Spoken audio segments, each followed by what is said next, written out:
Се наоѓаме во очи на празникот 8 март.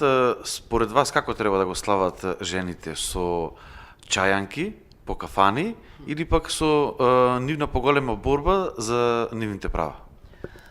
Дефинитивно ми се допаѓа последно време што е променет пристапот и начинот на славењето на 8 март.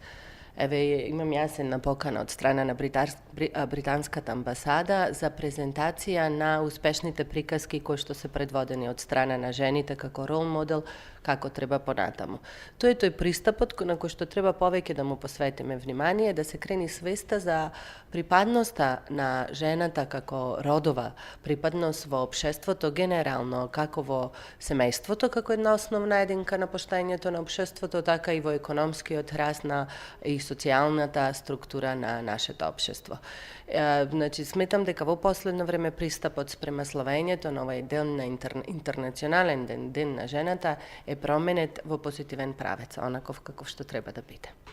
Како вие ќе го одбележите тука вашата фирма? Ние не го одбележуваме. Изречито.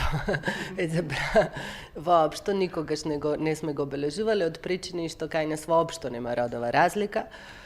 Жената е третирана и финансиски, и стимулативно, и во однос на градењето на кариера подеднакво исто и како нивните колеги од машкиот пол, така да кај нас нема таква разлика и од тие причини не го славиме. Сметаме дека треба да работиме во континуитет на надоградба на свеста на сите заедно, за да можеме да си ја донесеме компанијата и да ја реализираме филозофијата на нашата компанија. Сметате ли дека треба да има повеќе жени на повисоки јавни функции во Македонија? Доколку се способни, доколку тоа им е предодреденост, доколку имаат што да понудат и да направат некоја промена во општеството, секако, меѓутоа некако бројка, партиципација, одредена рамка за да може да се оствари нивната припадност. Значи, не треба да припаѓате вие некаде во некоја си институција, економија или општество врз основа на тоа што припаѓате на некоја си полова, некоја си родова разлика од генерално од машкиот свет. Доколку сте способни, имате што направите одредена промена, секако дека треба да си го добијате вашето право на израз. Како Конфиангел ја помина 2017 година?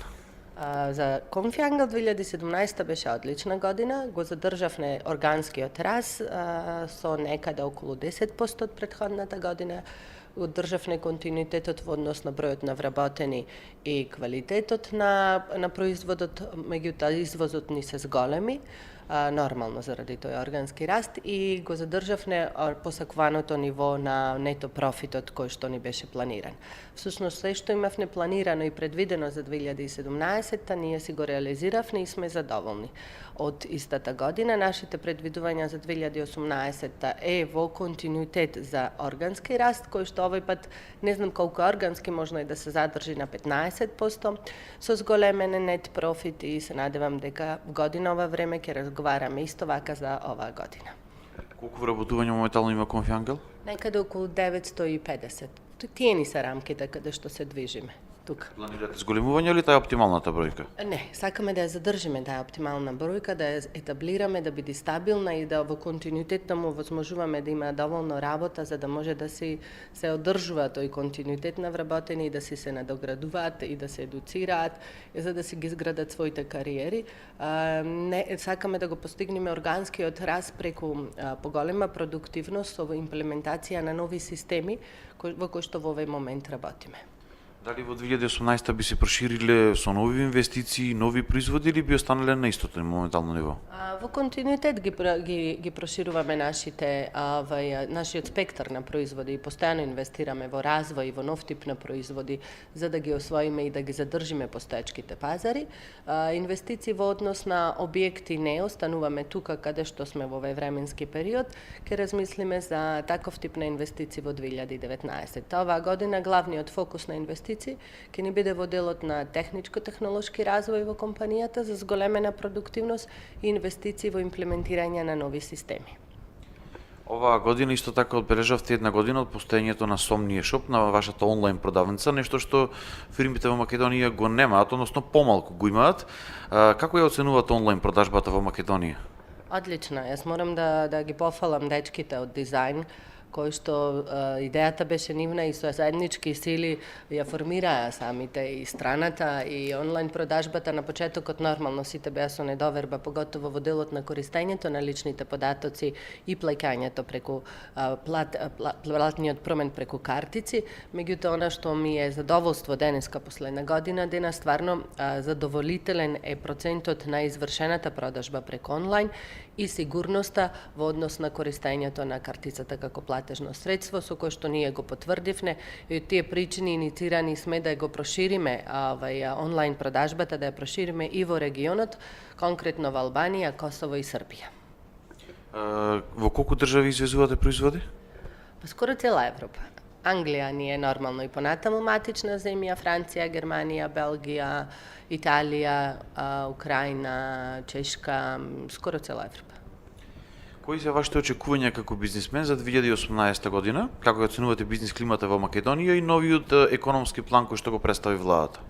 Дефинитивно, како што кажав, 2018 година за нас ќе биде врз основа на предвидувањата и потврдените нарачки досега, ќе биде позитивна со зголемен раст од 15% и адекватно зголемување на нет профитот, генерално на профитот како компанија, изголемување на капиталот, а во однос на бизнис климата од секогаш сум велила дека не постојат некои обструкции во однос на градењето на корпорации тука во Македонија. Дефинитивно законската регулатива си е одлична. Ние самите си сме обструкции како луѓе во однос на пристапот спрема капиталот и бирократските и административните работења од страна на бирократијата. Меѓутоа, дефинитивно работите се менуваат и очекуваме да се менуваат и во иднина. Во однос на мерките на новата влада за стимулација на извозот, дефинитивно ги поддржувам од причина што самите тие излегуваат од нашата структура. На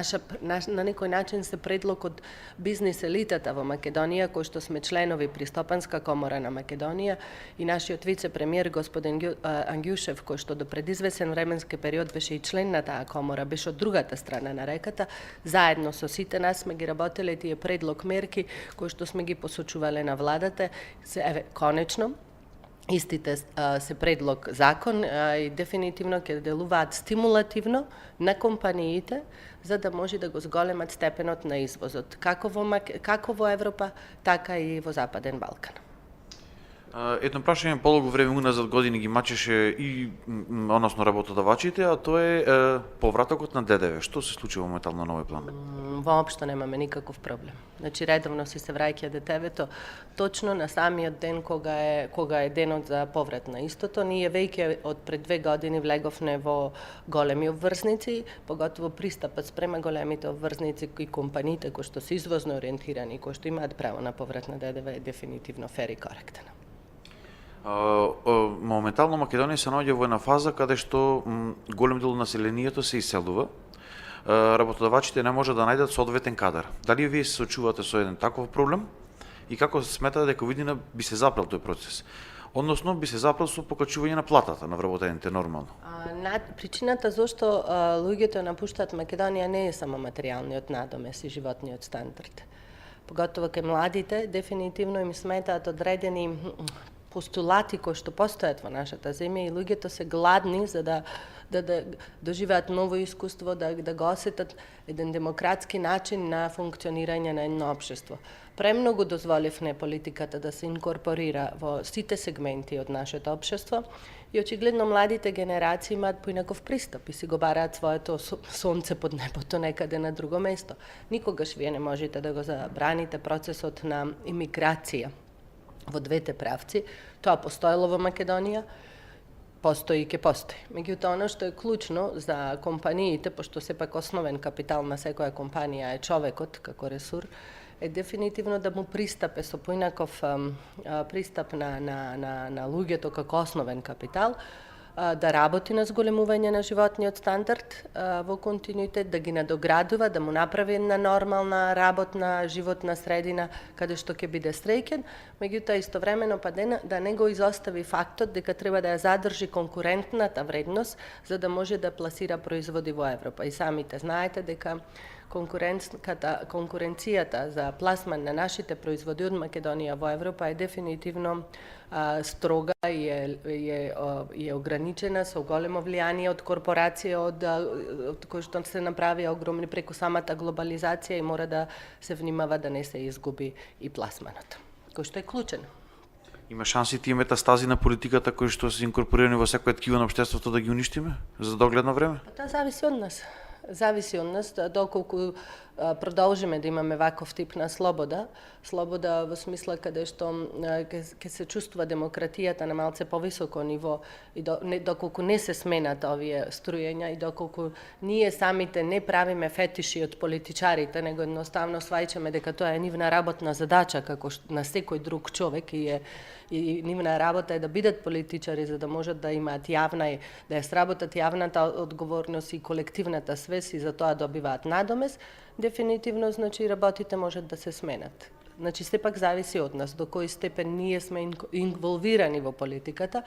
Гледате и самите дека последно време сите се политичари, сите на крај на денот размислуваат политички и клучно и најбитно е сепак во нас е проблемот. За се ние треба да си го најдеме решението во однос на колективната свест, колку ние даваме за нашето општество, а не само колку треба да добиеме насите.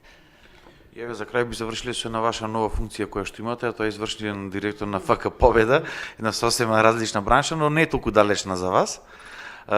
Што се случи моментално со големата фудбалска легенда на клубот Победа?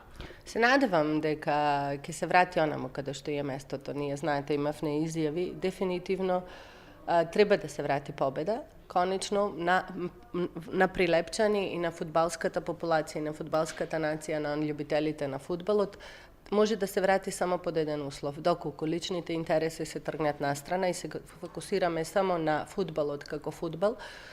Благодарение на законот за спорт, дефинитивно можноста за поголеми приходи во Победа се зголемува од страна на компаниите, пошто законот одлично функционира, која ќе имаме еден одреден стабилен буџет, нормално во рамките на чергата, колку што можеме да си дозволиме, тоаш можеме да се реорганизираме во делот на клучните фактори во клубот, а тоа се играчите. Според мене, она што треба главниот фокус да биде е младите категории. Дефинитивно стојам над фактот дека Прилеп и регионот од Прилеп знае да производи квалитетен фудбал. Прерано е да зборуваме за некои си драстични промени, од причина што успеавме во месец дена да се преструктурираме, пошто беше прашање на опстанок или продолжуваме или не продолжуваме. За краток временски период се проструктуриравме. Почетокот на полусезоната ни беше многу тешка табелата, игравме со екипи кои што се далеку поквалитетни и се многу повисоко на врвот од табелата. Се надевам дека им посакувам среќа од недела, на некој начин за нас почнува официјално ова сезона. Им посакувам среќа да се етаблираат барем на едно 7 место, а потоа за наредната полусезона ќе направиме други структурни промени. Благодарам на разговорот.